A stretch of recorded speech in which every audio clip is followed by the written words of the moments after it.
ಸಿನಿಮಾದಲ್ಲಿ unsung heroes ಅಂದರೆ ಯಾರು? ಆರ್ಟಿಸ್ಟ್ ಮನೆ ಬಾಗಿಲಿಗೆ ಹೋಗಿ ಅವ್ರನ್ನ ಕೂರಿಸ್ಕೊಂಡು ಸೆಟ್ಟಿಗೆ ಕರ್ಕೊಂಬರ್ಬೇಕಾಗತ್ತೆ. ಎಷ್ಟು ಚೆನ್ನಾಗಿ ನೋಡ್ಕೋತಾರೆ ಅಂದರೆ, ಹೈಜೀನ್ ಮೇಂಟೈನ್ ಮಾಡೋರೆ ಅವರು. ಯಾರನ್ನು ದೊಡ್ಡವರು ಯಾರನ್ನು ಚಿಕ್ಕವರು ಅಂತ ನೋಡಬೇಡಿ, ನಿಮ್ಮ ಮನೆ ಯೋಚನೆ ಬರೋಕ್ಕೂ ಬಿಡಲ್ಲ ನಿಮಗೆ.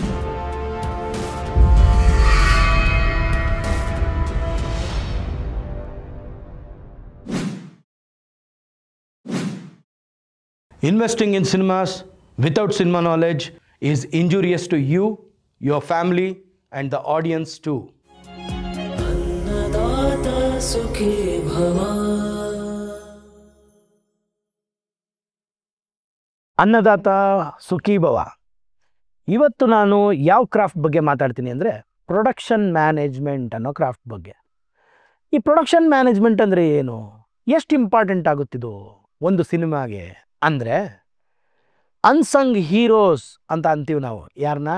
ಆರ್ಮಿನಲ್ಲಿ ಕೆಲವ್ರನ್ನ ಅನ್ಸಂಗ್ ಹೀರೋಸ್ ಅಂತೀವಿ. ಆ್ಯಕ್ಚುಲಿ ಆರ್ಮಿಲಿರೋರು ಎಲ್ಲರೂ ನಮಗೆ ಗೊತ್ತಾ, ನಮ್ಮ ದೇಶನ ಕಾಪಾಡ್ತಾರೆ, ಗಡಿನ ರಕ್ಷಣೆ ಮಾಡ್ತಾರೆ, ಎಲ್ಲ ಮಾಡ್ತಾರೆ. ನಾವಿಲ್ಲಿ ಮನೇಲಿ ಆರಾಮಾಗಿ ಮಲ್ಕೋಬೇಕು ಅಂದರೆ ಅವರು ಕಣ್ಣಿಗೆ ಎಣ್ಣೆ ಬಿಟ್ಕೊಂಡು ಎದ್ದಿರಬೇಕು ಇಡೀ ರಾತ್ರಿ ಹಗಲು ಎಲ್ಲ, ಅಲ್ವಾ? ಶತ್ರು ದೇಶಗಳಿಂದ ಅಥವಾ ಮಿತ್ರ ದೇಶದಿಂದ ಯಾರನ್ನು ಸುಳ್ದೇ ಇರೋ ಥರ ನೋಡ್ಕೊಳ್ಳೋಕ್ಕೆ ಅವ್ರು ಬೇಕು, ಅಲ್ವಾ? ಆದರೆ ಅನ್ಸಂಗ್ ಹೀರೋಸ್ ಅಂತ ಯಾಕೆ ಹೇಳ್ತೀವಿ ಅಂದರೆ, ಕೆಲವು ಟೈಮ್ ಏನಾಗುತ್ತೆ, ನಾವು ಆರ್ಮಿಯವ್ರನ್ನ ನೆನಪಿಸ್ಕೊಳ್ಳೋದು ಯಾವಾಗ? ಅವ್ರಿಗೆ ಪರಮವೀರ್ ಚಕ್ರ ಬಂದಾಗ, ಅಥವಾ ಕೆಲವು ಟೈಮ್ ಅವರು ಹುತಾತ್ಮರಾದಾಗ, ಅಥವಾ ಕೈ ಕಾಲು ಕಳ್ಕೊಂಡು ಆ ನ್ಯೂಸ್ ನಮ್ಮ ತನಕ ಬಂದಾಗ. ಅದು ಬಿಟ್ಟರೆ ಆರ್ಮಿನಲ್ಲಿ ಸೋಲ್ಜರ್ಸ್ ಬಿಟ್ಟರೆ ಇನ್ನೂ ಎಷ್ಟೋ ಡಿಪಾರ್ಟ್ಮೆಂಟ್ ಇರ್ತವೆ. ಫುಡ್ ಡಿಪಾರ್ಟ್ಮೆಂಟ್ ಇರುತ್ತೆ, ಕ್ಲೀನಿಂಗ್ ಡಿಪಾರ್ಟ್ಮೆಂಟ್ ಇರುತ್ತೆ, ಲಾಂಡ್ರಿ ಡಿಪಾರ್ಟ್ಮೆಂಟ್ ಇರುತ್ತೆ, ಡ್ರೈವಿಂಗ್ ಡಿಪಾರ್ಟ್ಮೆಂಟ್ ಇರುತ್ತೆ, ಎಷ್ಟೋ ಡಿಪಾರ್ಟ್ಮೆಂಟ್ ಇರುತ್ತೆ. ಅವ್ರನ್ನೆಲ್ಲ ನಾವು ನೆನೆಸ್ಕೋತೀವ? ನಿಮ್ಗನ್ಸುತ್ತಾ ನಾವು ನೆನೆಸ್ಕೋತೀವಿ ಅಂತ? ನಂಗೆ ಯಾಕೋ ಅಷ್ಟು ನೆನೆಸ್ಕೊಳ್ಳಲ್ಲ ಯಾರು ಆ ಡಿಪಾರ್ಟ್ಮೆಂಟ್ಗಳವ್ರನ್ನ. ಬರೀ ಸೋಲ್ಜರ್ಸ್ ಅಂತ ಹೇಳ್ಬಿಟ್ಟು ನಾವು ನೆನೆಸ್ಕೋತೀವಿ ಬಿಟ್ಟರೆ, ಆ ಡಿಪಾರ್ಟ್ಮೆಂಟ್ ಬಗ್ಗೆ ಆಲೋಚನೆ ಮಾಡ್ತೀವಾ ಇಲ್ವಾ ಅನ್ನೋದನ್ನ ಯೋಚನೆ ಮಾಡಿ ನೋಡಿ. ಅದಾದಮೇಲೆ ಇಲ್ಲಿ ಸಿನಿಮಾದಲ್ಲಿ ಅನ್ಸಂಗ್ ಹೀರೋಸ್ ಅಂದರೆ ಯಾರು? ನಮ್ಮ ಪ್ರೊಡಕ್ಷನ್ ಡಿಪಾರ್ಟ್ಮೆಂಟ್ ಅವರು. ಯಾರು ಪ್ರೊಡಕ್ಷನ್ ಮ್ಯಾನೇಜ್ಮೆಂಟಲ್ಲಿ ಯಾರ್ಯಾರೆಲ್ಲ ಬರ್ತಾರೆ? ಯಾರ್ಯಾರೆಲ್ಲ ಬರ್ತಾರೆ ಅಂತಂದರೆ, ನಮ್ಮ ಪ್ರೊಡ್ಯೂಸರ್ ಅವರು ಹಣ ಹೂಡಿಕೆ ಮಾಡ್ತಾರೆ. ಹಣ ಹೂಡಿಕೆ ಮಾಡಿದ್ಮೇಲೆ ಇವಾಗ for example cinema shooting start ಆಗುತ್ತೆ ಅಂದರೆ ಯಾರು ಬರಬೇಕು? ಸ್ಟಾಫ್ ಬರಬೇಕು, ಕ್ರೂ ಮೆಂಬರ್ಸ್ ಬರಬೇಕು, ಆರ್ಟಿಸ್ಟ್ ಬರಬೇಕು. ಸೊ ಫಸ್ಟ್ ಡಿಪಾರ್ಟ್ಮೆಂಟ್ ಯಾರು? ಇವ್ರನ್ನೆಲ್ಲ ಪಿಕ್ ಮಾಡಿ ವಾಪಸ್ ಡ್ರಾಪ್ ಮಾಡೋ ಅಂತ ಆ ಡ್ರೈವಿಂಗ್ ಡಿಪಾರ್ಟ್ಮೆಂಟ್ ಬರುತ್ತೆ. ಸೊ ಡ್ರೈವಿಂಗ್ ಡಿಪಾರ್ಟ್ಮೆಂಟಲ್ಲಿ ಅವ್ರು ಹೋಗಿ ಆರ್ಟಿಸ್ಟ್ ಮನೆ ಬಾಗಿಲಿಗೆ ಹೋಗಿ ಅವ್ರನ್ನ ಕೂರಿಸ್ಕೊಂಡು ಸೆಟ್ಟಿಗೆ ಕರ್ಕೊಂಬರ್ಬೇಕಾಗತ್ತೆ. ಟೆಕ್ನಿಷಿಯನ್ಸ್ನ ಕೂರಿಸ್ಕೊಂಡು ಸೆಟ್ಟಿಗೆ ಕರ್ಕೊಂಬರ್ಬೇಕಾಗತ್ತೆ. ಜೋಪಾನವಾಗಿ ಕರ್ಕೊಂಡು ಹೋಗಿ ಬಿಡಬೇಕಾಗತ್ತೆ. ಹೆಂಗೆ ಒಂದು ಅಪ್ಪ ಅಮ್ಮ ಹೆಂಗೆ ತನ್ನ ಮಗುನ ಸ್ಕೂಲಿಗೆ ಜೋಪಾನವಾಗಿ ಕರ್ಕೊಂಡು ಹೋಗ್ಬಿಟ್ಟು ಜೋಪಾನವಾಗಿ ಕರ್ಕೊಂಬರ್ತಾರೋ ಆ ರೀತಿ ಕೆಲಸ ಮಾಡ್ತಾರೆ.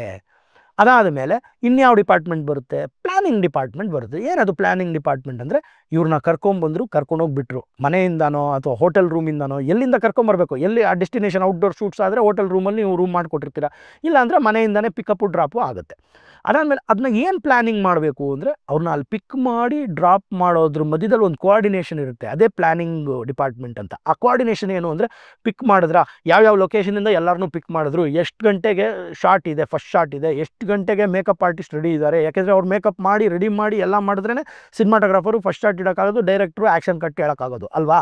ಸೊ ಆ ಪ್ಲ್ಯಾನಿಂಗ್ ಡಿಪಾರ್ಟ್ಮೆಂಟ್ ಅಂತ ಒಂದಿರುತ್ತೆ. ಆಮೇಲೆ ಪ್ಲ್ಯಾನಿಂಗ್ ಡಿಪಾರ್ಟ್ಮೆಂಟ್ ಆದಮೇಲೆ ಏನಿರುತ್ತೆ, ಒಂದು ಡ್ರೈವರ್ದು ಒಂದಾದರೆ ಒಂದು ಟ್ರಾನ್ಸ್ಪೋರ್ಟೇಷನ್ ಡಿಪಾರ್ಟ್ಮೆಂಟ್ ಅಂತ ಇರುತ್ತೆ. ಏನು ಅಂದರೆ, ಇವಾಗ ಫಾರ್ ಎಕ್ಸಾಂಪಲ್ ಎಲ್ಲೋ ನೀವು ಕೇಟ್ರಿಂಗ್ ಕೊಟ್ಟಿರ್ತೀರ, ಅಲ್ಲಿಂದ ಊಟಗಳನ್ನ ತಿಂಡಿನ ಎಲ್ಲ ತೊಗೊಂಬರ್ಬೇಕಾಗತ್ತೆ.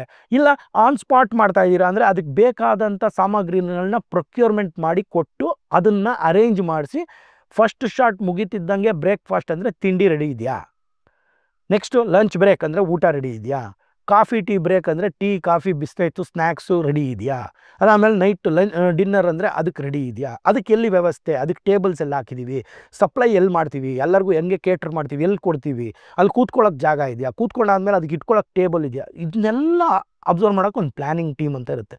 ಅದಾದಮೇಲೆ ನಮ್ಮ ಪ್ರೊಡಕ್ಷನ್ ಬಾಯ್ಸ್ ಅಂತ ಬರ್ತಾರೆ.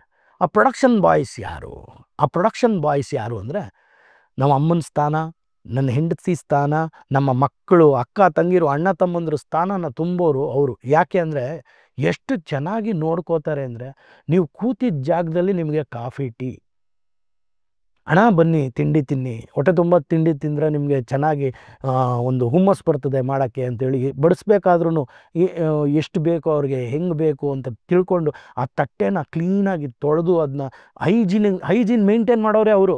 ಹೈಜಿನಿಕ್ ಆಗಿಟ್ಟು ಅವ್ರಿಗೆ ತಿಂಡಿ ಊಟ ಎಲ್ಲ ಬಡಿಸೋರು ಟೈಮ್ಗೆ ಎಷ್ಟು ಚೆನ್ನಾಗಿ ನೋಡ್ಕೊಳ್ತಾರೆ ಅಂದರೆ ಆರ್ಟಿಸ್ಟ್ಗಳಾಗಿರ್ಬೋದು, ಟೆಕ್ನಿಷಿಯನ್ಗಳಾಗಿರ್ಬೋದು, ಯಾರ್ದು ಮಧ್ಯದಲ್ಲೂ ತಾರತಮ್ಯ ಮಾಡ್ದಲೆ ಎಲ್ಲರಿಗೂ ಈಕ್ವಲ್ ಆಗಿ ನೋಡ್ಕೋತಾರೆ.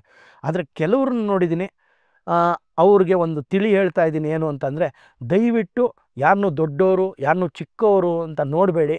ಯಾಕೆಂದರೆ ಎಲ್ಲ ಅಲ್ಲ, 90% ಆಫ್ ದೆಮ್ ನಮ್ಮ ಕುಟುಂಬದಲ್ಲಿ ಹೆಂಗಿರ್ತಾರೆ ಹಾಗೆ ಇರ್ತಾರೆ. ಎಲ್ಲೋ ಈ 10% ಸ್ವಲ್ಪ ಅವ್ರು ದೊಡ್ಡವರು ಇವ್ರು ಚಿಕ್ಕವರು ಅಂತ ನೋಡೋರು ದಯವಿಟ್ಟು ಆ ಒಂದು ಕೆಲಸನ ಮಾಡಬೇಡಿ ಅಂತ ಈ ಮೂಲಕ ರಿಕ್ವೆಸ್ಟ್ ಮಾಡ್ಕೋತೀನಿ ಅಷ್ಟೇ. ಆ 10%ಗೆ ಇನ್ನು 90% ಅಂತೂ ನಮ್ಮನ್ನು ಎಷ್ಟು ಚೆನ್ನಾಗಿ ನೋಡ್ಕೋತಾರೆ ಸೆಟ್ಟಲ್ಲಿ ಅಂತಂದರೆ, ನಿಮ್ಮ ಮನೆ ಯೋಚನೆ ಬರೋಕ್ಕೂ ಬಿಡಲ್ಲ ನಿಮಗೆ. ಅದಕ್ಕಿಂತ ಚೆನ್ನಾಗಿ ನೋಡ್ಕೋತಾರೆ. ಕಾಫಿ ಟೀ ಕೊಡೋದಾಗಿರ್ಬೋದು, ಇನ್ನೊಂದಾಗಿರ್ಬೋದು. ಆಮೇಲೆ ಡೈರೆಕ್ಟ್ರು ಅಂದರೆ ಅದಕ್ಕೊಂದು ವಿಶೇಷವಾದ ಮರ್ಯಾದೆ, ಟೆಕ್ನಿಷಿಯನ್ಸ್ ಅಂದರೆ ವಿಶೇಷವಾದ ಮರ್ಯಾದೆ, ಆರ್ಟಿಸ್ಟ್ ಅಂದರೆ ವಿಶೇಷವಾದ ಮರ್ಯಾದೆ. ಯಾರು ಎಲ್ಲೂ ನಾನು ನೋಡಿರೋ ಪ್ರಕಾರ ಕೆಟ್ಟದಾಗಿ ಬಿಹೇವ್ ಮಾಡಿರೋ ಪ್ರಕಾರ ತುಂಬ ಕಮ್ಮಿ ಜನ ನಾನು ಈ ಪ್ರೊಡಕ್ಷನ್ ಬಾಯ್ಸಲ್ಲಿ ಕೆಟ್ಟದಾಗಿ ಬಿಹೇವ್ ಮಾಡಿರೋದು ನೋಡಿರೋದು. ಆಮೇಲೆ ಏನೋ ನಮ್ಮ ಅಣ್ಣ ತಮ್ಮಂದ್ರು ನಮ್ಮ ಕುಟುಂಬನೇನೋ ಅನ್ನೋ ಥರನೇ ಆ ನಗು ಮುಖ ಇಟ್ಕೊಂಡು ಕೆಲವ್ರು ಮಾತ್ರ ಅದೇ ನಾನು ಹೇಳಿದ್ನಲ್ಲ ಸಿಡುಕ್ ಅಂತ ಇರ್ತಾರೆ ಅಂತ ಅವ್ರಿಗೆ ಬುದ್ಧಿ ಮಾತು ಹೇಳಿದ್ದೀನಿ.